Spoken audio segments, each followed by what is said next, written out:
सही बुखारी हदीस नंबर 3। नबी करीम सल्लल्लाहु अलैहि वसल्लम पर वही का इब्तिदाई दौर अच्छे सच्चे पाकीज़ा ख्वाबों से शुरू हुआ। आप सल्लल्लाहु अलैहि वसल्लम ख्वाब में जो कुछ देखते वो सुबह की रोशनी की तरह सही और सच्चा साबित होता। फिर मिन जानिब खुदरत आप सल्लल्लाहु अलैहि वसल्लम तन्हाई पसंद हो गए और आप सल्लल्लाहु अलैहि वसल्लम ने गारे हिरा में खलवत नशीनी इख्तियार फरमाई और कई कई दिन और रात वहाँ मुसलसल इबादत और याद इलाही व ज़िक्र व फ़िक्र में मशगूल रहते। जब तक घर आने को दिल न चाहता तोशा हमरा लिए हुए वहाँ रहते। तोशा ख़त्म होने पर ही अहलिया मोहतरमा खदीजा रज़ी अल्लाह अन्हा के पास तशरीफ़ लाते और कुछ तोशा हमरा लेकर फिर वहाँ जाकर खलवत गुज़ी हो जाते। यही तरीक़ा जारी रहा यहाँ तक कि आप सल्लल्लाहु अलैहि वसल्लम पर हक़ मुनकशिफ हो गया और आप सल्लल्लाहु अलैहि वसल्लम गारे हिरा ही में क़याम पज़ीर थे कि अचानक जिब्राईल अलैहिस्सलाम आप सल्लल्लाहु अलैहि वसल्लम के पास हाजिर हुए और कहने लगे कि ए मोहम्मद पढ़ो। आप सल्लल्लाहु अलैहि वसल्लम फरमाते हैं कि मैंने कहा कि मैं पढ़ना नहीं जानता। आप सल्लल्लाहु अलैहि वसल्लम फरमाते हैं कि फरिश्ते ने मुझे पकड़कर इतने ज़ोर से भींचा कि मेरी ताकत जवाब दे गई। फिर मुझे छोड़कर कहा कि पढ़ो। मैंने फिर वही जवाब दिया कि मैं पढ़ा हुआ नहीं हूँ। इस फरिश्ते ने मुझको निहायत ही ज़ोर से भींचा कि मुझको सख्त तकलीफ़ महसूस हुई। फिर उसने कहा कि पढ़। मैंने कहा कि मैं पढ़ा हुआ नहीं हूँ। फरिश्ते ने तीसरी बार मुझको पकड़ा और तीसरी मर्तबा फिर मुझको भींचा। फिर मुझे छोड़ दिया और कहने लगा कि पढ़ो अपने रब के नाम की मदद से जिसने पैदा किया और इंसान को खून की फुटकी से बनाया। पढ़ो और आपका रब बहुत ही मेहरबानियां करने वाला है।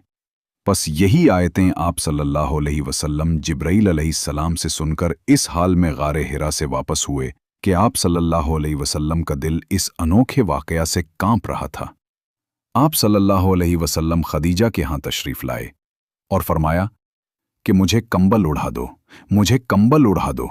लोगों ने आपको कंबल उड़ा दिया। जब आप सल्लल्लाहु अलैहि वसल्लम का डर जाता रहा तो आप सल्लल्लाहु अलैहि वसल्लम ने अपनी ज़ौजा मोहतरमा खदीजा रज़ी अल्लाह अन्हा को तफसील के साथ ये वाक़या सुनाया और फरमाने लगे कि मुझको अब अपनी जान का खौफ हो गया है। आप सल्लल्लाहु अलैहि वसल्लम की अहलिया मोहतरमा खदीजा रज़ी अल्लाह अन्हा ने आप सल्लल्लाहु अलैहि वसल्लम की ढारिस बंधाई और कहा कि आपका ख्याल सही नहीं है। अल्लाह की कसम, आपको अल्लाह कभी रुस्वा नहीं करेगा। आप तो अखलाक़ फ़ाज़िला के मालिक हैं। आप तो कुंबा परवर हैं। बेकसों का बोझ अपने सर पर रख लेते हैं। मुफलिसों के लिए आप कमाते हैं। मेहमान नवाजी में आप बेमिसाल हैं और मुश्किल वक्त में आप अम्रे हक का साथ देते हैं।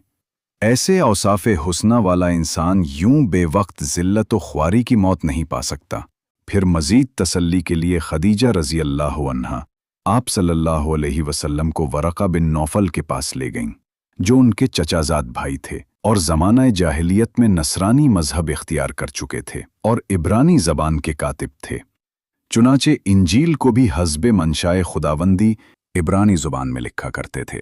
इंजील सिरियानी ज़बान में नाजिल हुई थी, फिर उसका तर्जुमा इब्रानी ज़बान में हुआ। वरक़ा उसी को लिखते थे। वो बहुत बूढ़े हो गए थे, यहाँ तक कि उनकी बीनाई भी रुखसत हो चुकी थी। खदीजा रज़ी अल्लाह अन्हा ने उनके सामने आप सल्लल्लाहु अलैहि वसल्लम के हालात बयान किए और कहा कि ए चचाज़ाद भाई, अपने भतीजे मोहम्मद सल्लल्लाहु अलैहि वसल्लम की ज़बानी ज़रा उनकी कैफियत सुन लीजिए।